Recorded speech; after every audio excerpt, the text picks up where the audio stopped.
What really happened with your host, Mike Rivero, putting America first, second, and third. Here is your host, Michael Rivero. And aloha, America. Welcome to our show. It is Friday, Pow Hunter Friday, July 8th, 2011 here, and end of the week here. Short week, but still very, very tiring. A lot of stuff going on here. The phone lines are open, 877-342-6673, 877-342-6673. Brett's in the control room, twiddling the dials, answering your phone calls, ready to put you on when you call in to share your bits of wisdom with the rest of us. Just a reminder, during hour number 2, we will be talking with William Shaw and Tracy Long.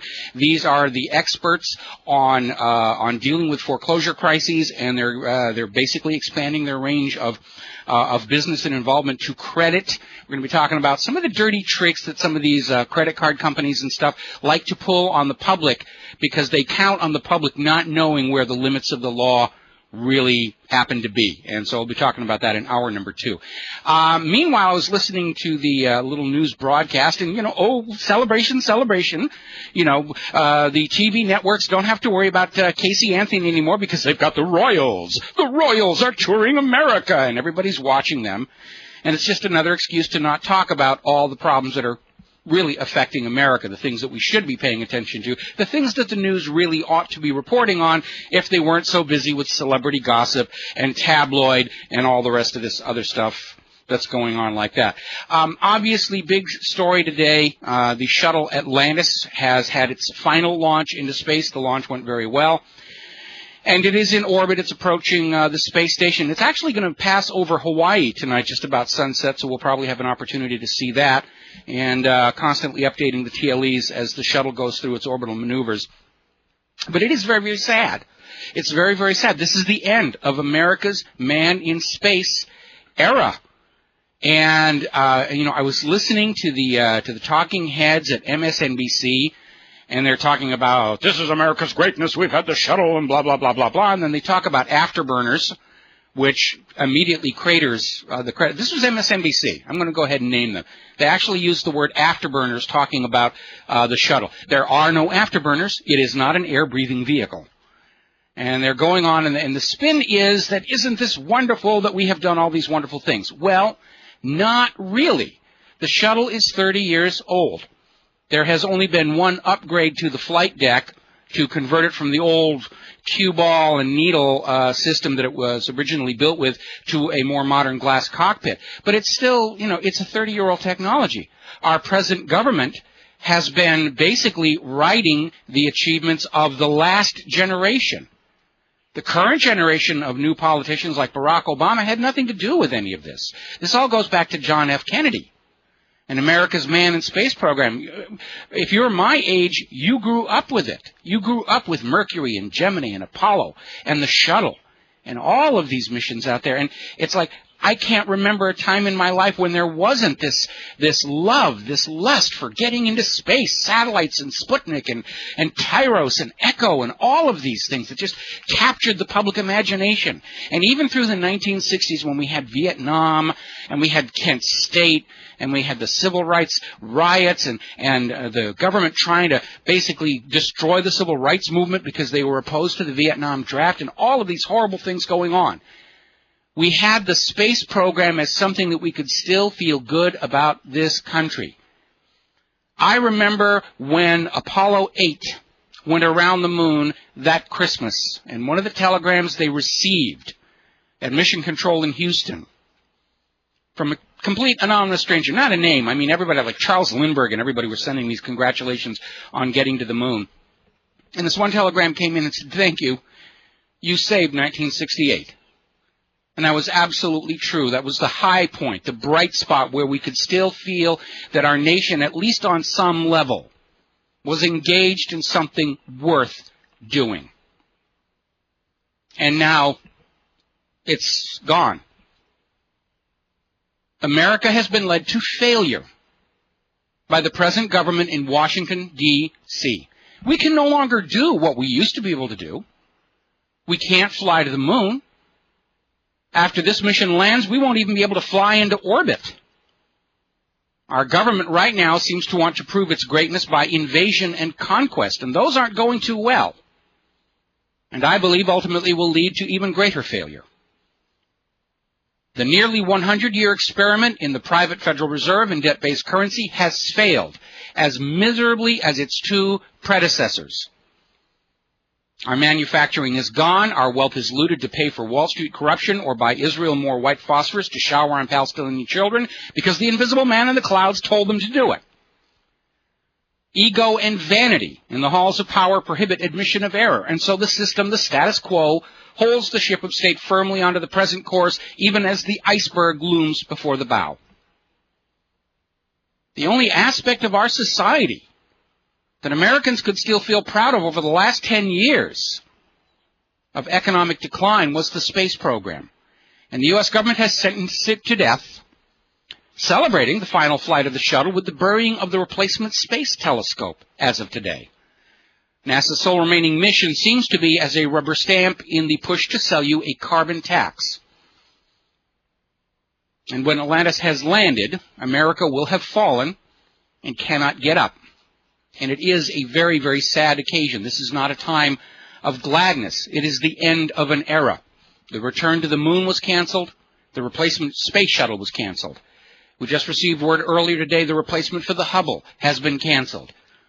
Our entire nation's strength and political will is aimed toward war and conquest. So, meanwhile, the United States government has approved a new defense budget for $649 billion. They're getting a raise. They're the only part of the budget that is getting a raise. We're hearing talk about having to cut Social Security and Medicare unless the public will agree to new taxes. Well, the reason Social Security is in a mess is because back in the Clinton administration, the government was taking that money, that cash set aside that the baby boomers paid in, and they were spending it as general revenue.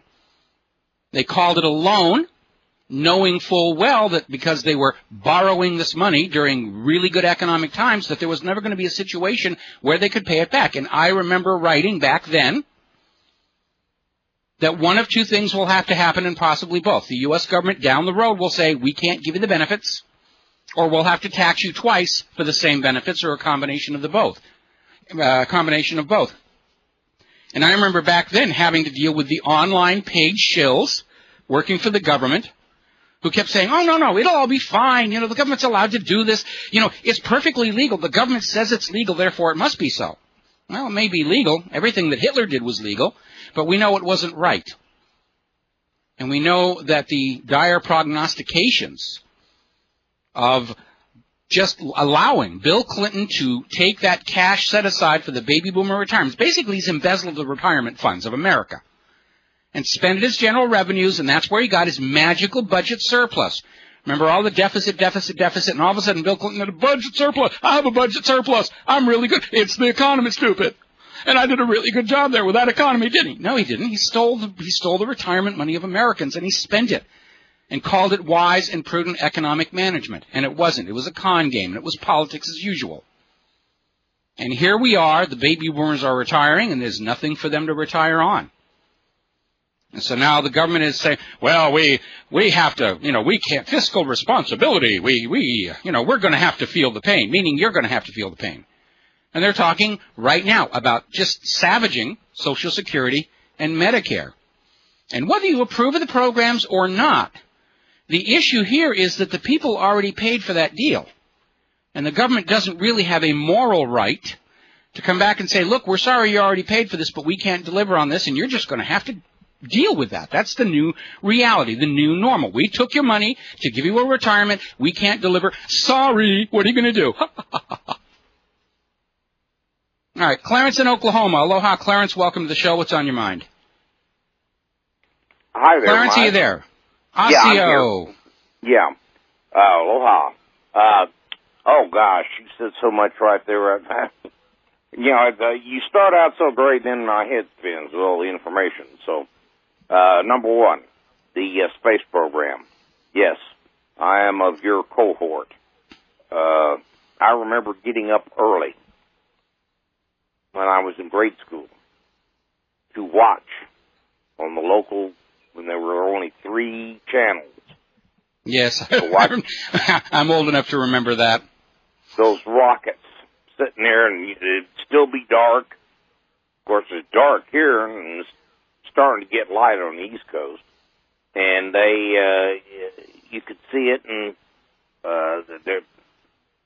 they had all kinds of science people. Well, they explaining stuff. But that was the. They took my okay. We're hitting the commercial here, Clarence. Oh, okay. And, well, can I? Well, I had a couple of. I'm sorry. We're gonna have to end your phone call here, and I'm old enough to remember all of that stuff too. We'll be right back after these words from our sponsors. And aloha, America, and welcome back to the show. And moving right along here into the economy, you probably heard in the news break that the unemployment numbers are rising back up again. Everybody's saying, oh, it might be, the depression is accelerating, or it's the second dip, or all these euphemisms. Actually, we're still in trouble, and it's getting worse. It's not getting any better. And what makes it even more alarming is the growing awareness that the unemployment numbers are themselves being manipulated. Ooh, big shock. We've been telling you for over a year now that the real unemployment is getting close to 1 in 4. That is depression level. And the media is still trying to say, oh, it's still 9%. It's only single digit. They don't want it to go over that 10 because then it starts looking like a big number. It's all psychology. If we can go on telling everybody that it's only a 9% unemployment, then they won't riot, they won't go Cairo on us, they won't have a revolution, and we can go on taking all their money to give to our buddies in Wall Street and Israel. But the real unemployment numbers are a lot higher. And a report just came out, we've got this link to whatreallyhappened.com, where basically over 50% of the claimed hiring gains, payroll gains of last year were arrived at not by hiring, but by statistical manipulation of the data, in this particular case, what they call the birth-death adjustment. In other words, we're going to guess how many people are being born, we're going to guess how many are dying, and we're going to use this to massage the data to get the number we really want. This is the same kind of statistical manipulation that they're using to take the fact that it snowed in Hawaii last month, that the ski resorts are open in California in July, that it just had record snow in the Atacama Desert. We'll talk about that a little bit later on. Record snow and record flooding, but the statistical analysis shows the world is getting warmer and you must pay a carbon tax. So basically they're doing the same thing with the unemployment numbers. And even then, the numbers are not good, and people who are looking at this data and sort of taking out the government's correction that the government tried to put in to make things look palatable, and they're understanding that the situation continues to deteriorate. The money is flowing out of this country. In fact, there's this very alarming report over at the CIA World Factbook. If you look at the chart of accounts of every nation on earth, and by that they mean the difference between your imports and your exports, the United States of America has the absolute worst score on the planet, and is almost 10 times worse than the next nation above us. You need to look at that chart to see how bad things really are in this country. We gave it all away. We had a generation of managers, courtesy of the MBA program, and a bunch of politicians with no respect for manufacturing and actually making or growing anything. And that attitude problem percolated through society. They said, oh, we'll let the other countries take care of it. We can get rich in financial services and, well, a bunch of other wishful thinking. And here we are with nothing that anybody else in the world wants to buy. We can't sell them our lawyers. They know better. And our economy is unrecoverably bad, and that is the word you need to be remembered, unrecoverable. Now, there's an article linked to the front page of whatreallyhappened.com, and the headline is, Killing Old People is Fiscally Responsible. And that may be a slight overstatement, but maybe not, because the reality is that after a lifetime of working Americans paying into the tax system, Social Security, income tax, if you look at that little stub that comes off your paycheck and you see all these little boxes where they take out a little bit and they break it up into little boxes so you don't see how big a chunk it really is. But it's a big chunk. And that money is there for Medicare and Social Security. That is the money the government takes from you with the promise that when you need it down the road, we will be there to take care of you. And now here we are where the government is saying, well, really, we can't afford the luxury of taking care of those old, sick people with stars in their eyes who think space exploration is fun. They ought to just go off and die like real loyal Americans ought to do. And we're coming down to that point where the attitude in Washington, D.C. is that really just letting those old, sick people die is the fiscally prudent thing to do. Because after all, it's not like, we can't ask Congress to take a pay cut, can we? A little statistic, I mentioned it yesterday, I'm going to mention it again. Since Obama was elected president on November 4th, the U.S. dollar has lost almost half of its purchasing power, 48%. So a dollar today, right now, will only buy 52 cents of what it could have bought back on November 4th. 2008. Almost half. The dollar has lost almost half its value in the last 3 years. That's dismal. That's crashing. The dollar is crashing right before your very, very eyes here. Meanwhile, the stock market had a, not so good day. It was down, and then, of course, the plunge protection team shoved it up a little bit.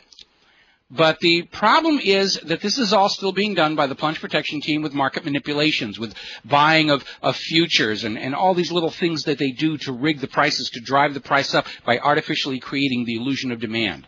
And that's not the way the market was originally supposed to work. Your stock price is supposed to be a function of its earning ability. And if the price is above its earning ability, then it's overvalued. And currently, the entire U.S. stock market is overvalued between 48% and 61%, and that is a worse overvaluation than we had in 1929, just before the big crash there. The problem with overvalued stocks is, if there's no price support, when a crash comes, it crashes all the way to the basement. Because once the crash comes and people start selling off, they don't start buying until the prices are back down to match the earnings ability. And worse, for institutional investors who are buying these stocks, they're paying a certain price, there's a certain expectation of performance underneath them. And time again, people who are investing in these stocks are seeing that the earnings are not coming up to what was expected based on that purchase price, because the prices are overvalued by market manipulation to keep that stock market number high to use as a political banner.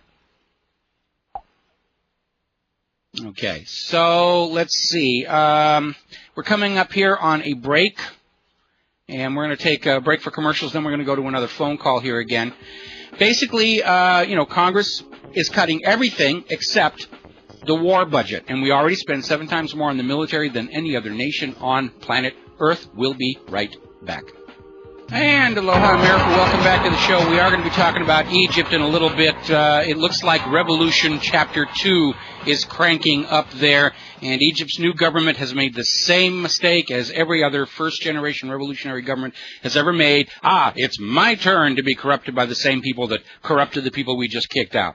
And it doesn't quite work that way here. We're going to go to the phone. Scott in Wisconsin. Aloha, Scott. Welcome to the show. What's on your mind? Hey, Mikey. How you doing there, big guy? Well, I'm kind of in mourning, over the space program. It was a part of my own life as well, and I'm very sorry to see it go. And again, is there anything left in this country that we can feel proud about? And I don't think I'm getting emails saying, you should be proud in the flag, and you should be proud in your sports team, the East Westchester North Stars, champions of the Southern Conference, and all these other make banners to feel proud about. But, the space program was it, and with that gone, they're canceling the replacement for the Hubble.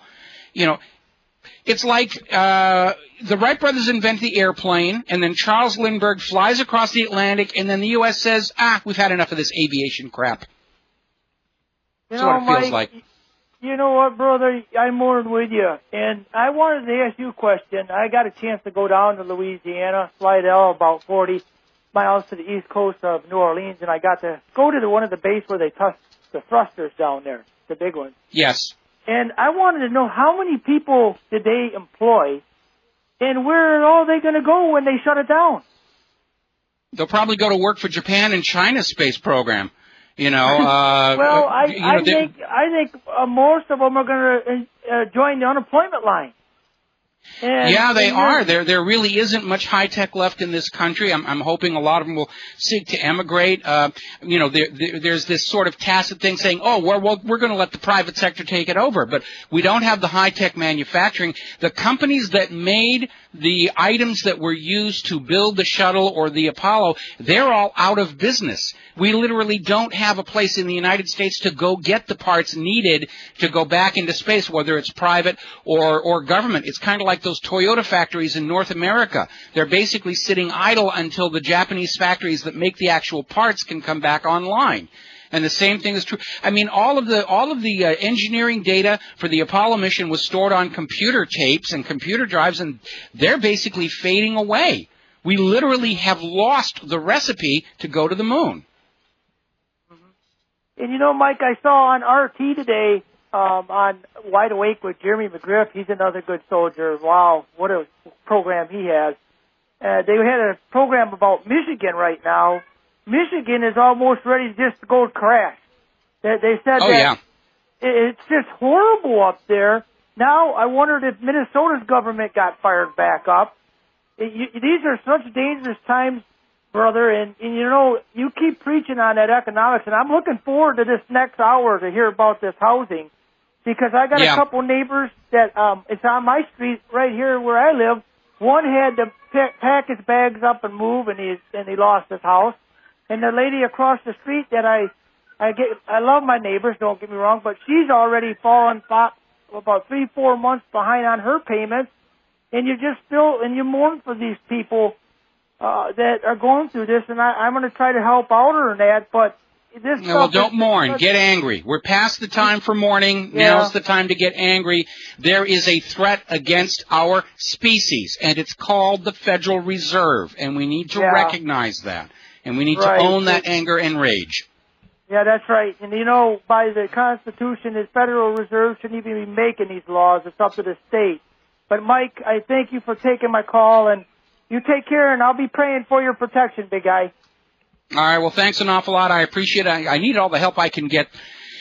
Moving right along here, I want to finish up with the economy and the military and the defense spending and all this money pouring into the military. And, boy, go back and look at Eisenhower's farewell address, and you will see that we have become exactly what he tried to warn us against. A nation in the grip of the warmongers who will create wars for no other reason than to keep justifying taking money from us and telling us what to do. Now they're talking about war with Russia over the Arctic. There's not a place on the globe they can't think of a reason. Let's have a war there, because we can't actually do anything that would benefit the peace.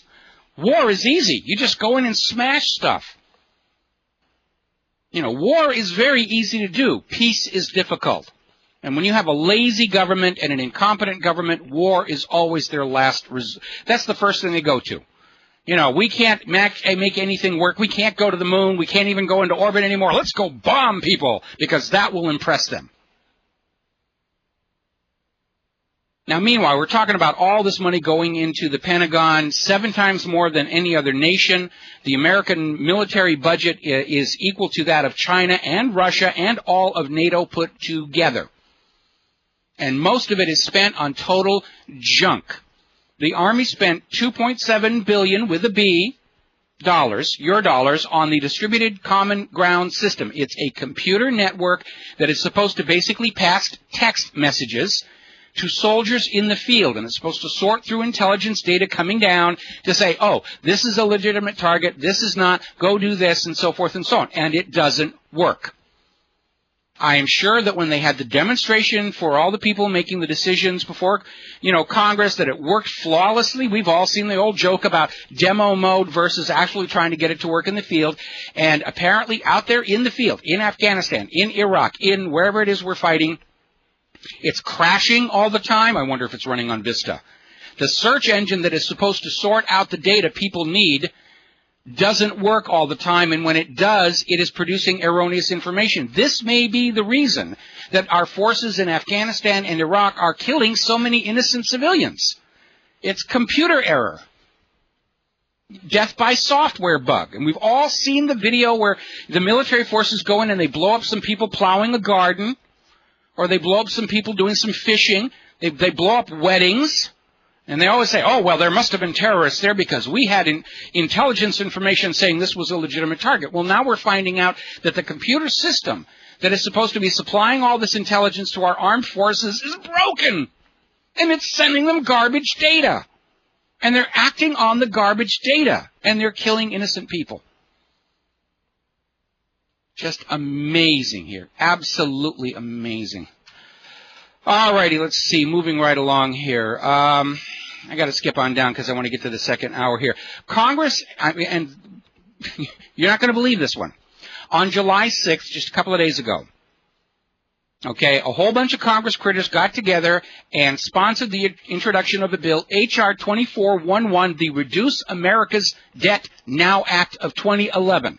They basically want to add another category of withholding to your paycheck, which they claim will be completely voluntary, where you can, out of the goodness of your heart, give more of your earnings to the government so that they can pay down the debt. Well, that's nonsensical for two reasons. First of all, we can't afford the taxes we've got now.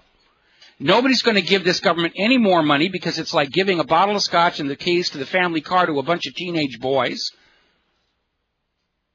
And when the government gets the money, they won't spend it on what they say they're going to spend it on. They'll go and spend it on war in Israel and Wall Street. They're learning that the hard way in Europe. All the billions of pounds and euros they've collected on green taxes are not being spent on the environment. They're simply going in to basically feed the bankers. This is the first step toward a new form of withholding. It will be made mandatory. They will tell you how much you're going to volunteer to pay down the debt. Just like the draft is still called a volunteer operation. The income tax was originally voluntary. Look where it is now. We'll be right back.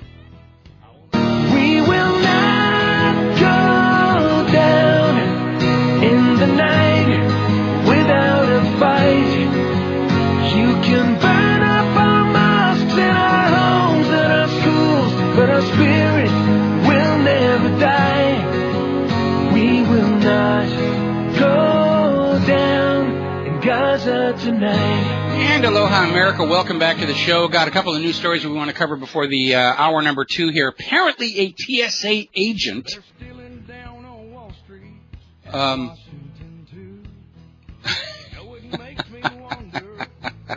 anyway, TSA agent was caught with an iPad stuffed down the front of his pants. Now, TSA's agents stealing your personal electronics is it's not news. It goes on all the time. Hundreds of thousands of dollars in electronics of travelers are being looted by TSA, and they're sold on eBay or sold through pawn stores, and most travelers won't complain because they don't want the bad people to come and take them away to jail. So this TSA agent stole somebody's iPad and shoved it down his trousers and so forth. And apparently, I guess they're not grabbing each other's crotches, is what we take away from this thing. Yours, yeah, your daughters, your wife and everything, but not each other, because that's the first place this guy thought to stash this stolen piece of equipment. Boy, talk about a double standards. If TSA is going to grab people's crotches, they ought to grab each other's crotches. Hard. All righty, moving right along here. Interestingly enough, as you know, Ron Paul, one of the things he wants to see is an audit of the gold remaining in Fort Knox or in the control of the United States government. There is a concern going around because of all these gold bars floating around Europe that bear the hallmarks of the United States Treasury and Fort Knox that are turning out to have tungsten cores. They've been documented, shown on TV. They're easy to detect with hospital ultrasound equipment. And Ron Paul has been saying we need to audit. We need to know if the gold that the government is holding on behalf of the American people is still there. And it turns out that the Treasury says, oh, we're auditing it, we're inventorying it, it's all secure. It turns out they haven't actually inventoried the physical gold or even seen it, let alone tested it for tungsten cores since the last century, meaning the middle of the 1990s. What they've done is they've put it in the big vaults, and they close the door, and they put a seal on the door, and they just walk around and say, oh, the seal is still there, therefore everything must be wonderful inside the vault. I don't think that's good enough, given this government's propensity for lies and deception, and given the greed of the money junkies that are in control of our government. Certainly the gold flowing from Fort Knox in and out of the Federal Reserve ought to be audited and examined very, very carefully, because there is certainly an opportunity there for somebody to be swapping these phony tungsten gold bars for the real ones coming from Fort Knox. There's a lot of fakery out there in the bullion market. And the higher you go, the crookeder it gets, to paraphrase the third Godfather movie. So we need to be looking at that, and we need to support Ron Paul for that audit, because it may be that the nation's gold, which was already pledged as collateral for U.S. government debt back in the Nixon era, was already spoken for. If that's gone, then the collateral on a lot of government debt is gone, and the people holding those loans are probably going to come in and say, I think it's time for you to pay off your debts to us, and foreclose on the government. Not on the nation, but on the government. Because I hold that the United States government did not have the right to pledge our hard assets as collateral on their out-of-control borrowing. There may be a fight over that. Now, Michelle Bachmann is on her high dudgeon. She's out there following her embarrassment over John Wayne and Concord, New Hampshire, and all of these other goofball things that she's been saying. But she's still the darling of the media because, after all, she worked on a kibbutz when she was young. And she's out there basically, she wants to push for a constitutional amendment that would ban all same-sex marriage, as well as agreeing that same-sex marriage is basically akin to polygamy. Not sure how she gets there because it's still only two people. And apparently her policy position paper on this is implying that homosexuality is a choice. So, of course, the first thing that occurred to me is, if you were a guy and you had a choice, only two choices, between being married to Michelle Bachmann and choosing to be gay, what would you choose? And we ran a poll to that effect at whatreallyhappened.com, and being gay won. More respondents would rather choose to be gay than to have to marry Michelle Bachmann. So I think that does not bode well for her election possibilities going into next year. A little more serious news here. As you know, Israel is out there. Apparently, Facebook has been helping Israel identify potential pro-Palestinian tourists coming into Israel, because they're grabbing them at the airport. They're stopping them at the Geneva airport. Israel simply said, block these people. They're terrorists. They have cookies. They have whipped cream. They have coloring books for the children of Gaza. Horror, horror, horror. And, of course, all of these puppet regimes that are subverted by Israel around the world are doing as they are told, and stopping the hijackers, the travelers and the protesters. The reason I was thinking the word hijack just there is the Greek Coast Guard has stopped a third ship that was probably bound for Gaza. They hadn't officially said where they were going. In fact, they'd sort of implied they were going home. But the Greek Coast Guard intercepted a small French boat with pro-Palestinian activists aboard it yesterday. The problem was, it was in international waters. It had already gotten into international waters. They had video on their website. They'd posted, they'd tweeted all over the place, we are in international waters. We are turning for Gaza. And at that point, the Greek Coast Guard, apparently under orders from Israel, sailed into international waters and seized a foreign ship. Now, the Greek Coast Guard does not have jurisdiction in international waters. This is piracy on the high seas, or privateering, given that the letters of marque against these foreign ships were granted to Greece by Israel. So once again, I'm calling for a boycott on Greece. Don't buy their products. Don't tour. Dump their investments. They're on the verge of an economic crash. That is, of course, the pressure that Israel was able to bring to bear to Greece to do as they're told, along with handing them a bunch of the weapons that your tax dollars bought for Israel. Israel turns around, gives them to Greece, and says, go interfere with the protesters. But even in Israel, the media is saying that the Israeli government has completely mishandled this flotilla situation. And they're saying basically the same thing that I've been saying over the last couple of days. If Israel had just let the ships get through to Gaza, nothing would materially have changed, because the ships were inspected. There were no weapons. But Israel is allowing their ego and vanity to dictate policy. We're going to blockade Gaza just to prove that we can do it. And in acting the way that they're doing, like a big bully, like big nuclear-armed Israel is terrified of little tiny Gaza, Israel has made this a global news story. This is a public relations disaster for Israel and of their own making. And the more they throw their tantrums, the worse Israel comes off looking. Israel looks like a bully, bullying little tiny Gaza because they dared vote for the wrong government. And everybody knows that's exactly what's going on. And even in Israel, their media is saying this was wrong. They handled this stupidly. They're thinking with their dicks, and the world sees them as acting like dicks. This is another word they were using, but I can't use it on the radio. Meanwhile, just to prove how butch they are, Israel has once again violated Lebanese airspace. Yeah, that thing about starving the Gazans is taken care of. We're going to send warplanes into a foreign country and fly around, just for the heck of it.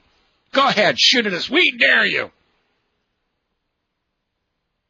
Now, what's really interesting is the position that this puts the United Nations in, because the UN has been bending over backwards to say, yeah, Israel can keep cookies out of Gaza, and we'll take it through official channels, which means it won't get there at all. But when Israel violates Lebanon's territory, the UN does nothing.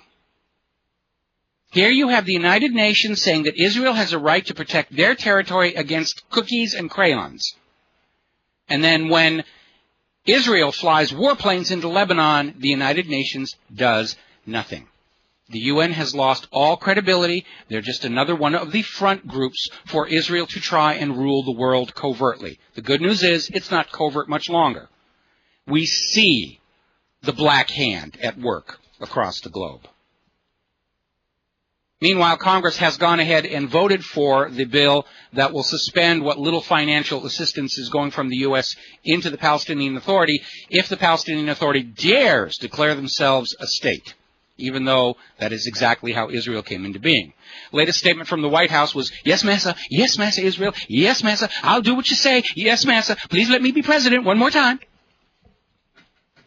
I got a nasty email about that saying, I resent your categorizing our president as a slave. And I wrote back and I said, when he stops acting like one, I'll stop treating him that way, and not one day sooner. Meanwhile, over in Colorado, county GOP chair stole $17,000 from the party to pay for his gambling debts. Politics as usual over there. Representative Mecklenburg, Dearborn County, Indiana, got arrested in a car with a stripper, apparently driving under the influence. And this guy's like a champion of family values.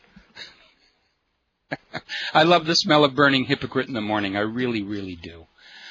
Let's see. The councilwoman who stuffed bribe in her bra pleads guilty to the bribe but refuses to quit her job here. Meanwhile, down in Florida, I'm catching up on all the stuff that accumulated through the rest of the week. Florida DNA database to help fight crime. The Florida legislature has agreed to fund $1.2 million to allow police officers throughout the state to collect DNA samples from those arrested for felonies. In the past, DNA samples were collected after a felon was convicted. In other words, they're going to take DNA samples from everybody and put them in a database so that they can basically see if somebody's connected to a crime in the area. So, if you are planning to commit a crime, and I know this in this economy a lot of you are, first of all, go to the shopping mall, rub a cloth across the bathroom door handle, and then rub it all over the place you're committing the crime, and that ought to keep them guessing for a while. Let's see. Meanwhile, Glaxo is paying the state of Idaho $600,000 over faulty drugs. Substandard antidepressants and medicines produced at their factory in Puerto Rico. So, let's see. More evidence that Roundup weed killer is causing birth defects, and nobody wants to do anything about that. We're going to take a break for news and the commercials, and we'll be back in about 7 minutes with Bill Shaw and Tracy Long. We'll be right back. And aloha, America. Welcome back to the show here. And joining us on the phone right now is William Shaw and Tracy Long. They've both been on the show before. And gentlemen, thank you very much for spending time with us this Friday. It's a pleasure to be with you again, Mike. Glad to be here, Michael. Have a great day. Well, thank you very much. Bill, the reason I wanted you two on the show today specifically, I mean, obviously we have you on the show from time to time to talk about this absolute disaster of foreclosures, all of the problems with the mortgage electronic registration system. We're starting to see court decisions saying that some of these foreclosures really ought not to be happening. We're seeing foreclosures against people who don't even have mortgages. It's just a completely out of control system. At the most, we're seeing some wrist slaps being handed out to some of the bankers and the mortgages. But the part that really piqued my interest when you and I were talking on the phone earlier is you mentioned that credit card companies may actually be in violation of the law in some of the things that they're trying to convey to their customers in terms of fee increases and charges, and they rely on the public not knowing the law to get away with it. And would you please elucidate on that for us? Yeah, well, thank you, Michael. Yes, as we have spoken in the past, most people understand that when they sign a mortgage, that they have a contract and they get the monthly statements and they agree to a said interest rate. And the same goes if somebody were to purchase an automobile or a boat or an aircraft. The aircraft, the boat, the automobile, and the house are the collateral on the loan. And then most people don't understand that when they sign off on a credit card, even though it's an unsecured loan, at the time they sign the contract with American Express or Visa or Discover or MasterCard, that they've entered into a contract at a given interest rate. Most people every year, I think it's generally in September, that the lenders generally send out a new playbook or a guideline of rules on the card. They generally throw that in the trash. That's something that they should retain. And when a credit card company jacks somebody's interest rate from 7 to 12% to 19% to 29% and cuts their line of credit from $10,000 down to $7,500, down to $5,000, down to $150, that would be the same as somebody coming up to you at your mortgage and telling you that your 3.5% mortgage has now been jacked up to 12%. They've been lied to and victimized at the credit card level, and most people don't understand that when they signed off on that credit card, they actually signed a contract with the company. Okay, so when they're getting these notifications regarding additional fees and interest, it's usually a bluff, is what you're telling us. It is a bluff because the individual himself or herself should be required to sign off and agree to the new term that the interest rate is going to be 12%, or sign an agreement that my line of credit has been cut from $10,000 down to $7,500. And if the lender does not do that, they're in violation of a number of federal guidelines regarding the consumer and his relationship with the lending institution. Michael, okay, now I know. This is Trace here. Think of a credit card as nothing more or less than a mortgage. It's exactly the same. They operate pretty much on the same rules, but a mortgage is secured by the property. A credit card contract is not. And a lot of the defenses that are available for mortgage foreclosure are also available against credit card companies. Okay, well, I'm sure that one of the things that both the mortgage companies and the credit card companies are doing is they try and tie their interest rate to the prime rate. So as the prime rate goes up and down, that's going to change as well. But I think what we're talking about here is when you get the letter saying that we have a new rate that is over and above the prime rate, that's the part they can't change. I mean, we all know the prime rate is going to be changing based on the economy, but how much above that prime they charge, they can't change that unless you have done something like really bad, like miss a couple of payments. That is correct. And still, if you've missed a couple of payments, you should have to sign off on a new contract. Okay, and what happens if you don't sign the new contract? Do they just cancel the card, or what's going to happen when you get into this scrap situation? Contract because they want you to be fat, dumb, and happy and not know that you have consumer rights and that you should be signing off on a new contract each time they try to change your rates. They believe, and they're correct, that the consumer doesn't know what their rights are, and a dumb consumer is a great banking customer. That's a T-shirt right there. That is definitely a T-shirt.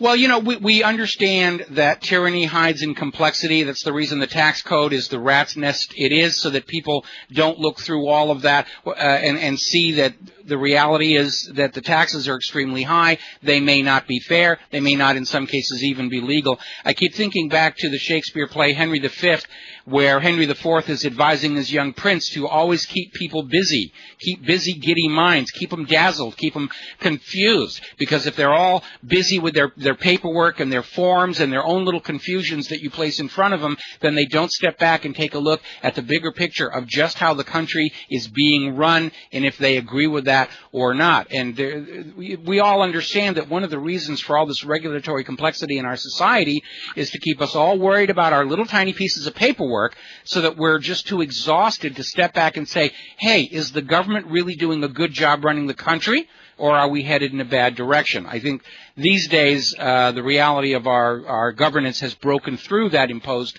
confusion, but that's a subject for another show. What you have just recently changed your range of services that you perform. You used to be basically concentrated on helping people dealing with some of these mortgage crises, but you're now basically expanding into helping people deal with credit card issues, with abusive loans and collection agencies. There was a story that came out earlier today where this guy missed a mortgage payment, and the bank literally sent people to his house to smash up his furniture and cut up his wife's wedding dress into strips. I mean, that's not a bank. That's mafia tactics. And how do people base? Go ahead. That is exactly, and unfortunately, I don't recall which major national bank it was, but within the past 3 months, I remember reading on a news service, something very reputable, like I'm not going to say reputable, but something at the national level, like the New York Times or Washington Post, when one of the major banks had its collection agency calling up customers of African American heritage and using profanity and racial slurs to get them to try and make their monthly payments. Mm-hmm. Well, that's thuggism. That is awful. There's also examples where they will call somebody's family members or even call neighbors, thanks to Google Earth and the telephone books there. They'll call your next-door neighbors and make insinuating calls that somebody's not current with their debts. Well, I don't know how effective that's going to be. I mean, pretty much everybody's behind someplace or another. There's no money left in the society. It's all been sucked out and put in the pockets of the money junkies to pay this debt, which by design is unpayable. And the fact that the banks are starting to engage in basically mafia-style enforcement tactics, I think has to underscore the fact we're dealing not with an institution that's involved with helping the public, but just another criminal enterprise complete with neckties and vests. And I don't mean to impugn you two, because I know you have to dress the part as well. But if they're going to act like criminals, we need to start thinking of them as criminals. Now, I'm looking here at the story about this mortgage company. This happened in Brooksville, Florida. He fell behind in his mortgage payments. His home was trashed and ransacked by paid thugs hired by the mortgage company. And apparently the Hernando Sheriff's Office refused to get involved in this, saying it's purely a civil matter. In other words, the sheriff is saying if you miss a mortgage payment, yeah, they have the right to come in and smash up your house. And, the idea that they cut up this guy's wedding dress as a warning, that to me, they've crossed a line there. Michael, I see this every day in my practice. I have people in all phases of default or actually in foreclosure. And they're constantly getting calls from real estate agents, who are looking at their house, banging on their door, telling them that they have 2 days to get out when they haven't even gone through a foreclosure yet. You have a lot of underlings of these banks, mortgage companies, and loan servicers who are using real strong-arm tactics to try and scare the bejesus out of homeowners.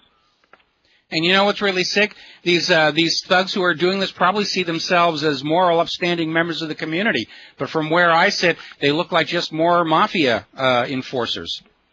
Well, it's funny you should say that because you see this pervasive attitude in the court on down, especially with the judges. They're thinking like, did you sign the mortgage? Did you default? Game over. And they think this is a moral high ground when it's not, because we got to take a break here. I'm sorry to cut you off. We got to take a break for commercials. Hold that thought. We'll be right back. And aloha, America. Welcome back to the show here. We're still talking with Tracy and Bill about the issues of bad foreclosures and credit card debt. And I want to make an overview comment here before we get back into this. And we do have callers waiting on the line to talk to you.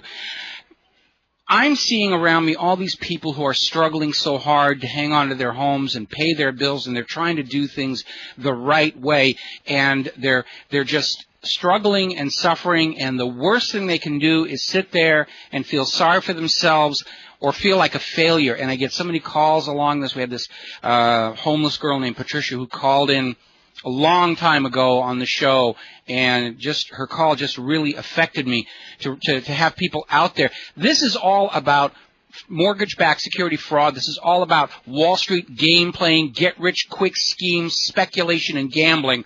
And it destroyed the American economy with the complicity of the Congress, which repealed Glass-Steagall in 1999. The government let this happen. And so for everybody out there who's listening to this show, my message continues to be, you did not do anything wrong. This was done to you. Your lives have been looted to make the money junkies a little bit richer. We're all trying to find a way to get past this horribly imposed Grand Depression that we're all having to suffer through. And looking at the criminality coming from the top of the banking system on down, and now we're finding out, only now, everyone says, how come nobody's getting handcuffs? How come we're not seeing the perp walks? We're finding out now that in 2008, the federal government set it as a policy not to investigate and prosecute crimes related to this mortgage-backed security fraud. They knew it was a problem. They knew they were going to have to loot the American people to get out of this mess, and they said, we're not going to arrest anybody or try them, because then the American people are going to figure out that this mess is not their fault. And that's kind of where we are. So getting back to you, Tracy, and we're talking about this kind of thugism that we're seeing, and this mafia-like attempt and harassment to just squeeze the last few pennies out of people's pockets. It's not like people have the money to pay their mortgages and they're simply choosing not to do it. They just don't have it. It's not there. It's already gone, because we live in a financial system where debt always exceeds the available money. And screaming at us and shredding our wives' wedding dress is not going to change that reality. Well, let me bring it down to a more basic level and illustrate for you, Michael, why the credit cards and the mortgages are so closely tied together. When people go to try and modify their mortgage, the primary reason given for denial of a modification, forcing them into foreclosure, is they don't have enough money free to be able to pay for a mortgage, no matter how far they lower it. And the primary cause of that is they have credit card debt that's eating up the rest of their income. So sometimes, in order to facilitate a modification, you have to lower the credit card debt to begin with, and once you start lowering that debt, you get them into the range where they can modify. But you can see how this feeds upon itself. It's one points to the other, then points back to the other. It's like you don't know which to resolve first. Well, yeah, I mean, the whole sum total of the debt is simply too high. And, when we get back to this unemployment number that the government says is 9 point something, and we all know is actually over 20%, that conceals another reality, and that is that the vast majority of America's working class and even middle class people have had to take major pay cuts simply to stay working at all. And people are, in many cases, they're only making half of what they were making 10 years ago. Plus, on top of that, as we pointed out earlier in the show, today a dollar is only worth 52% of what it was worth when Obama was elected 3 years ago. And so between those two, the reality is that Americans' ability to pay these bills has been stripped away from them. At the same time, the bills and interest rates and everything have skyrocketed. And now the government's out there saying they want more taxes because they've got their debt problem, which they got into without our permission. And yeah, it's all tied together. And, personally, I think this government is going to collapse. I think it ought to collapse. They have proved themselves incompetent. What we need to do right now, though, is we need to help those Americans who are still trying to play within the rules and work within the system. How do we save them? How do we prevent more of this misery? Well, there is an answer, and there's some good news here for your listeners, Michael.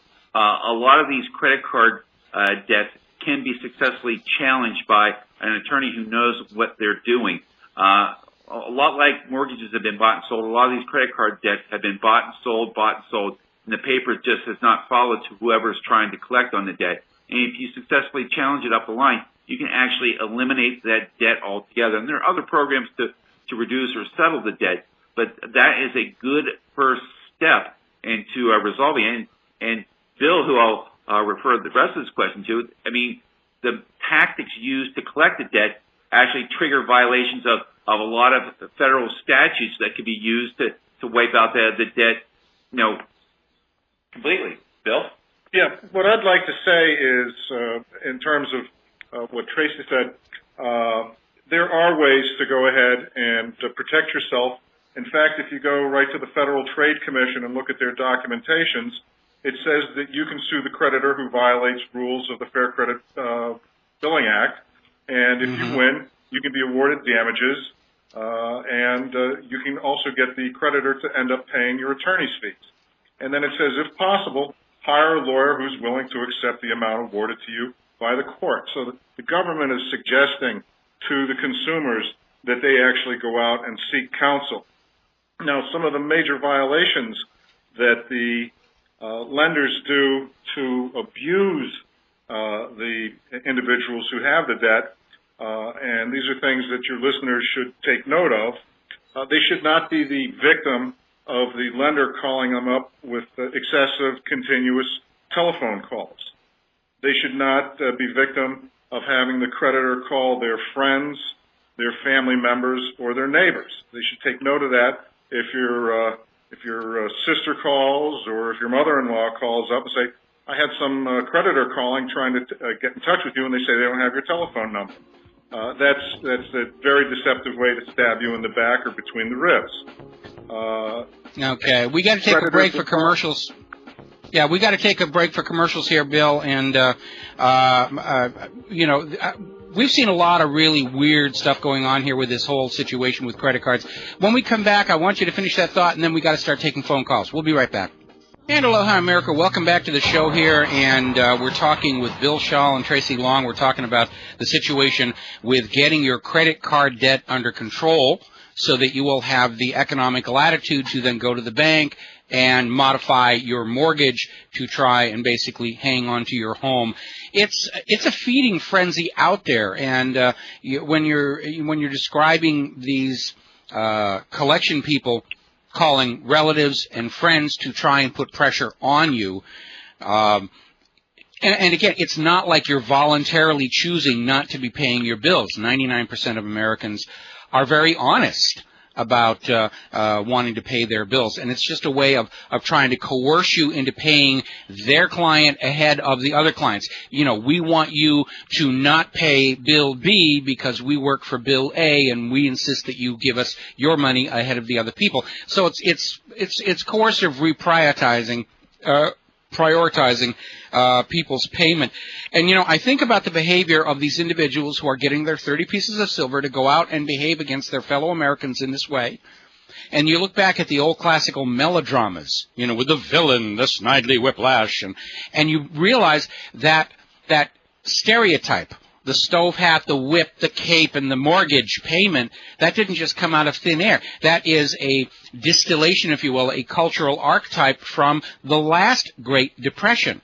And looking at these people that we're seeing the way they're behaving now, cutting up wedding dresses, they deserve that negative image and the negative view of society, the disdain of society, as it will.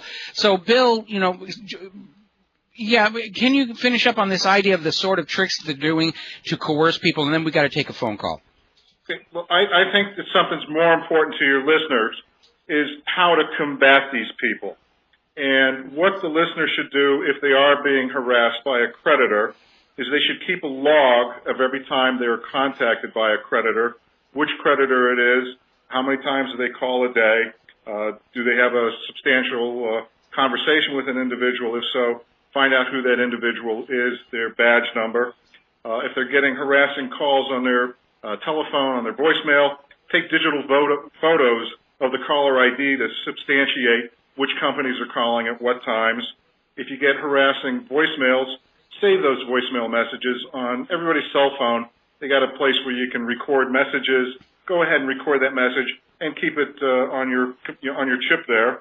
And if it's getting too pervasive, you can write them a cease and desist letter to stop calling you.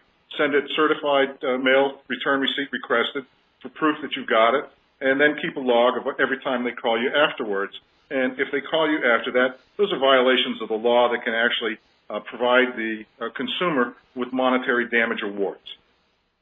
And then I think Tracy could explain, there is basically the emergency brake that somebody can pull on the subway train to stop that, and that's to hire an attorney to challenge this, and at that point, the calls have to stop. Michael, I'll give you the one piece of kryptonite for these credit card companies. If you have an attorney mention the B word, meaning bankruptcy, they will start coming to the table and they'll offer to cut your debt by starting at 50%. They don't want to go through it, and they'll start seeking a way to get out of it. Or debt dismissal. Okay. Yeah, basically you got to call their bluff is what you're saying. Yeah, gentlemen, if you don't mind, I'd like to take a couple of calls, and I'm getting some email questions as well. Vicki from California, I know you've been waiting for quite a long time. Thank you for hanging on there. Do you have any questions for our guests? Well, I just don't really, because I noticed through the guests when they talk, it always comes back to hire an attorney. And what I'm doing here in Northern California is I came down here from Idaho, have been here for a little bit over a year now fighting my sister's foreclosure. When you get into things like this, we start recognizing that really the common person with no money that's already struggling, there's no way to get due process of law anymore. Our court systems are all geared now for people that have money, people that can hire an attorney to speak for them, but even with the debt collections with credit cards that I've been listening and, and the guys talking about, it's very helpful information, and I know it does work, but that's when they can, actually the people are able in a position to hire an attorney.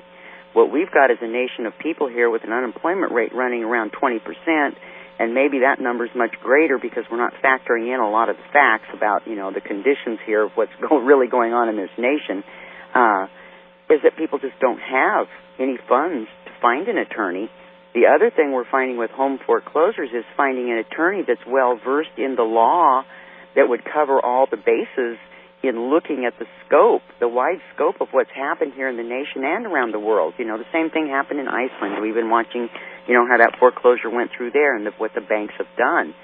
And, until we can come up with a solution for the people that can't afford attorneys or get what I'm finding here in Glynn County, now we've held on for a very long time fighting Deutsche Bank, which was told to my sister when they bought the note that IndyMac told her, it was bought by some little German bank. Well, Deutsche Bank is like the largest bank in the world when you really go in there and start looking at all the pieces and even at their own website. But we're up against these attorneys that have an endless pot of funding to continue this fight, and all they do is just strangle the people to death. They have you running ragged, filing this and counter-responding to this, so they know that they're going to run you out of funds. And I think until the people have a solution to that part of it and we can redirect these courts, especially at the local levels here, Glynn County, I've got a website, glyncountyforeclosure.com, and what I've been doing is pulling everything I'm learning about, in particular Deutsche Bank, but really, as well as I do, it goes through all the other banks as well. They're all under that same umbrella. And just pulling things together there so that the common folk that are out there trying to fight on their own have some place to go. Because there's really not much out there for the pro se litigant. And unfortunately, a lot of the attorneys that are even high-dollar attorneys, they're just not educated in this area the scope of what's taken over. Well, part of it is the laws are changing so rapidly, and again, we have a governmental system that seems more geared on protecting the banks. I mean, if you remember the congressional hearings into the foreclosure mess, and you had Damon Slivers said, we can have a responsible discussion of the foreclosure crisis, or we can preserve the capital structure of the banks. We cannot do both. Which shall we do? And obviously, the government is not the friend of the people here. I'd like to give Bill Shaw a chance to respond to what you've said to this point. Bill, what's your reply? I'd like to defer to Tracy because she was challenging the attorneys. Yeah, Vicki, let me answer that for you. On consumer debt or just credit cards, you can find a good attorney out there who will accept. They'll want some money up front, but for the most part, they'll accept attorney's fees awarded against the bank or the credit card lender, because a lot of these federal statutes have attorney's fees provisions to the benefit of the consumer. Okay, so you can get a fairly good, well-versed attorney for that. And as far as foreclosure, I agree with you. A lot of high-priced attorneys don't know their rear end from their elbow as far as the defenses of foreclosure, but the number of attorneys out there, like myself, who are growing, who know every possible angle and can coordinate it with the consumer debt, the bankruptcy, and come up with the best individualized answer for the homeowner.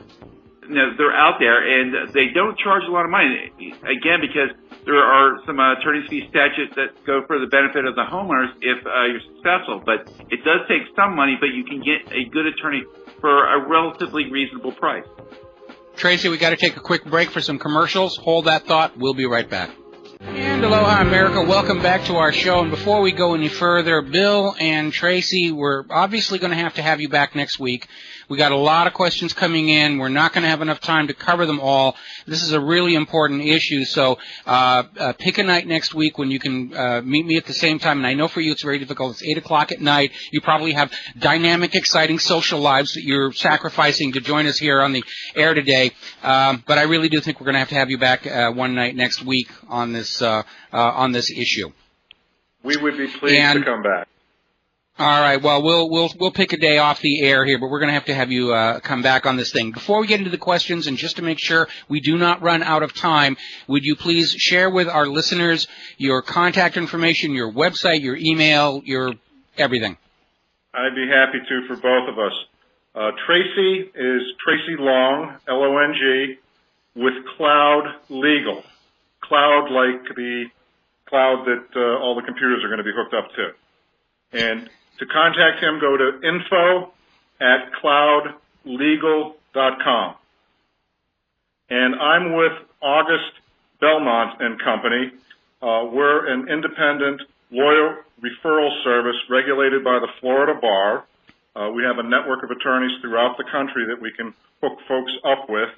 And if they want to get in touch with me, our website is the ABC Legal Company for August Belmont and Company, theabclegal.com. And if they want to email me, go to info@theabclegal.com. And the toll-free telephone number to get in touch is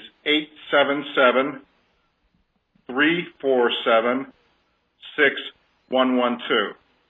Again, 877-347-6112. All right, well, thanks an awful lot. I'm going to go back to something that Vicki said. I know that people who are struggling with debt, they're loath to spend any additional money, and I understand where Vicki is coming from. She's functionally, she doesn't have enough money to deal with what she's dealing with, and I'm sure a lot of Americans in that same position are trying to find some kind of a magic-free way to deal with the crisis, and that's just not realistic. It comes down to a question of where are you going to spend the more money? Are you going to spend more money working the rest of your life to get out of this credit mess, or are you going to spend a little bit now to get on with a lawyer who will take most of his fees from the judgment? It's not going to cost you anything to call a lawyer and talk to them and see what your options are. And, there is no magic-free fix. You're either going to hire a lawyer or you're going to start buying ammunition, one of the two. And that's the reality where we are. So definitely you want to make the effort of talking to these people and talking to the local, their local people that they'll refer you to find the solution. The worst thing you can do is just sit on your rear end and hope it will all magically go away. It's not going to happen. I get all these emails about comprehensive annual financial reports and the National Economic Stabilization Recovery Act, and it's all myth and legend and wishful thinking. The bankers and the government worked for decades to get you into this debt slavery. They're not going to let you out without a fight. And Tracy and Bill are your front line in the army of, shall we say, liberation. So with that, I'd like to read a couple of questions and get your gentleman's answer on that. Question number one. What should one do if someone claims you have a debt from over 10 years ago and they keep sending notices? First thing is, don't pay. They're going to try and bait you into paying. Do not do it, because every state has a statute of limitations. It's basically a contract of 4 to 5 years. And if they bait you into making at least one payment, it resets the statute of limitations. After 10 years, you can get it eliminated from your credit card debt. You can get it eliminated from your credit report. They cannot collect on it.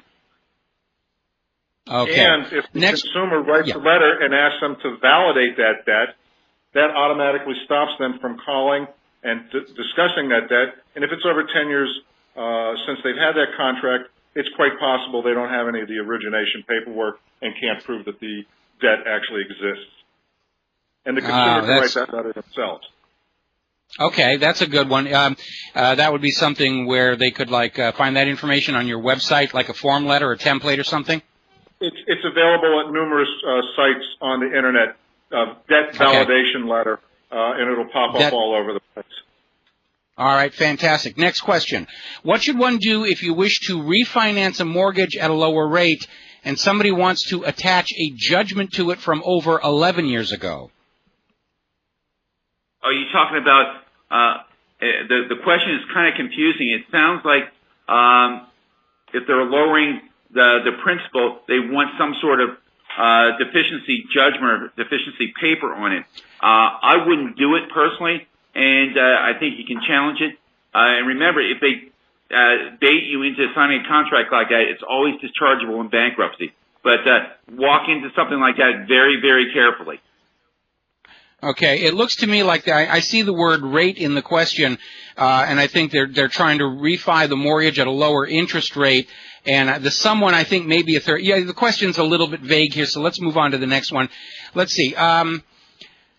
Can one who wishes to refinance have more complications on a new mortgage due to any, something? Let me, that one's not making sense. Okay, here we go. How to stop the requirement for homeowners' hurricane insurance if the loan is worth less than the cost of the land the house sits on. I know this is a complex issue where mortgage companies want you to have insurance on your property, but for properties that are underwater, it almost seems like it's wasted money. It is. I mean, technically, and this will be somewhat complicated, Michael, you can default on a mortgage by one of three ways.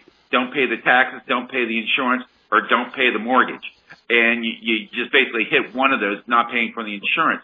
Now, point of fact, if you're already in default because you're not meeting your payments, you can force the mortgage company into paying that insurance because they don't want to have that property at risk. They want to protect it, and if the homeowner's not doing it, they will. What they'll try to do is just tack it back onto the end as an escrow or increase the loan if you're able to modify it. I'd like to make a point with that as well. Unfortunately, the bank will go out and find an insurance company that I'm sure there's some sort of a financial arrangement, and will have a hurricane insurance that's probably 3 times the value or the cost of hurricane insurance that a person can get independently through the state of Florida, say with Citizens. I suggest that anybody who needs hurricane insurance, go to Citizens. It is the state-run program, and it is the least expensive hurricane insurance one can get for the state of Florida for hurricanes. Okay, I'd like to, we've got another caller on the line, Susan from Arizona. Aloha, Susan. Welcome to the show. Do you have a question for our guests? No, I just want to make a comment. I just saw raw footage of the Prince William, or whatever you want to call him, and the Duchess of Cambridge touching down in LAX. And I think it was Antonio Villagrosa, the mayor of Los Angeles, and maybe Jerry Brown's wife. They curtsied to them. And I think it's outrageous that we fought a war to get rid of the British monarchy. Well, that's kind of a little off topic, Susan. Thank you very much for the phone call. And I agree with you, but it's tabloid stuff, and that's not what we're about here. I've got one more question here in the email. I'm going to paraphrase this. If somebody is trying to refinance a mortgage that was signed under one set of law, do the new changes to the mortgage law come to bear? Is the refinanced mortgage under the new laws or under the original laws? I think I know the answer, but I'm going to throw it to you. It's under the new laws. I mean, that's what I thought. Again, it's basically a contract, okay? You have an old contract under the old law. If you're entering into a new contract, it's going to be under the new law. Okay. Yeah, that's what I figured the answer was going to be. All right. Well, gentlemen, thank you very much for spending time with us today. And is there anything that you want to say to our listeners before we let you go? Yeah, I want to say something, Mike, and it reflects on one of the posts that you had on your website, that the CIA said that our country is the most bankrupt country in the world. We're here in Florida, and I know that you were involved in NASA, and we saw Atlantis go up today, and that's the last American spaceship that's going to go up for quite some time. I grew up in this country, and I remember in first grade watching the Mercury astronauts go up. I remember when we landed on the moon. I remember when an executive could fly from New York to Paris or to London on the Concorde and be over in 2.5 hours. Unfortunately, I think that we're on the decline of as a society, and the country is bankrupt. And God help us. Well, I would agree with you, and it's a very, very sad day it's the end of an era. We cannot do what we used to do. Atlantis is going to come over here tonight, so I'm going to be looking up and saying, say hi to Bill when you get around the other side there. But we are in decline, and we seem to have lost sight of wanting to do good technology and good products. And the money junkies took over, and they just gamed the system to put all the goodies in their pocket. And it sometimes does feel like we're entering into a new dark ages because we've closed our eyes to the possibilities of the future, and it feels like we're being dragged back to the dark ages, a time of endless war based on religion, of torture, of exhortations for religious fanaticism, and a complete abandonment of all that possibility of what the world could have been if we had been more prudent with our leadership, if we had been more prudent with the wealth and resources of the nation. We have squandered what could have been an absolutely amazing 21st century, paying for the mortgage-backed security fraud, trying to pay off the debts of a system which is designed to always have more debt than available money. The corruptions that we see in the history of this nation over the last 100 years have absolutely destroyed the United States of America far more thoroughly than 1,000 Osama bin Ladens could have ever dreamt of doing. And it is a tragedy and a crying shame to watch it happen before our eyes. Gentlemen, thank you very much for the show, for showing up. We're going to have you back here next week to finish up on these topics. And that's it for our show for the weekend. I thought I heard music there in the distance. I must have jumped it by about a minute. Anyway, gentlemen, thank you very much, and we'll talk to you next week, okay? Aloha, Mike. All right, aloha. Thank you very much. There's the music. I misread the clock. That's what I get for not paying attention here. So, have a good weekend. Stay safe. Stay angry. Stay skeptical. Stay informed. The highest duty of any American is to keep themselves fully informed so that they can make good decisions. Thomas Jefferson, and aloha, America.